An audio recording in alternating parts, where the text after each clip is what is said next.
Fly Racing 15-second board up for the first time today. MX2 race 1, 30 minutes plus 2 laps. Tom Vial last year gated right from the outside last year because he couldn't get a lap in time practice, but he's going to be centre of the gate just below the monster banner.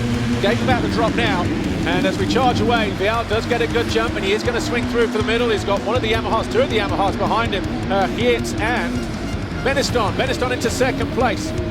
Looks like Gifting in third, and it is Isaac Gifting actually in second position. So Vial leading the way, Gifting second, Beniston third, Hietz fourth, Rubini fifth, and then we've got Jed Beaton in there as well, Andrea Adamo, Tom Guyon, Ruben Fernandez, Rennie Hoffer, championship leader, 18th at the first split.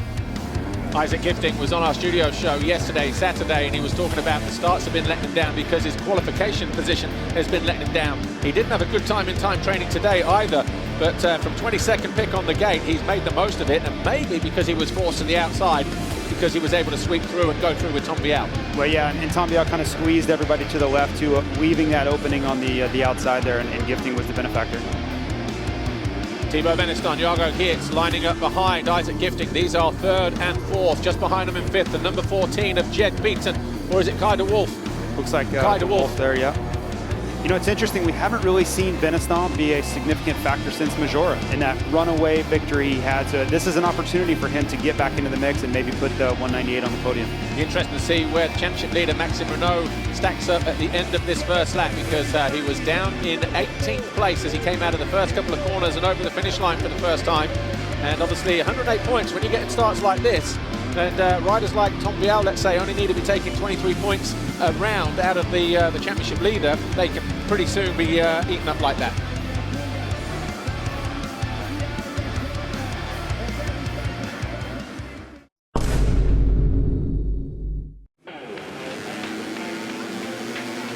Gate about to drop here. Oh, Panzer tried to go too early. Renault gets squeezed to the inside, then he goes down. So Maxime Renault went defensive, and he has to pick himself up.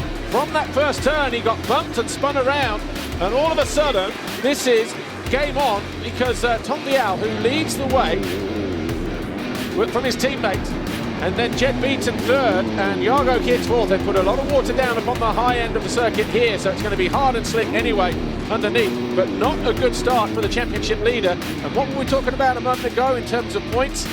12 points per race. He needs to get a bit of a move on urgently.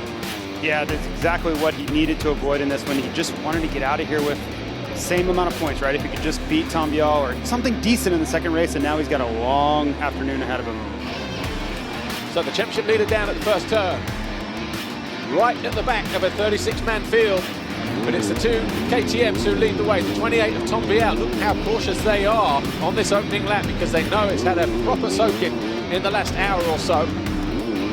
Jago Hietz trying to find his way past Jed Beaton.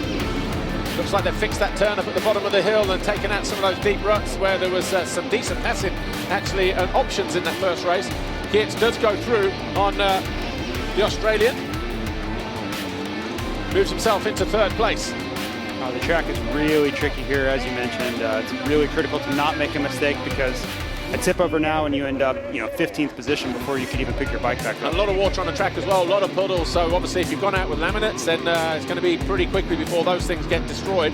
And the guys might even be coming in for the, change of the goggle lane over on the left-hand side.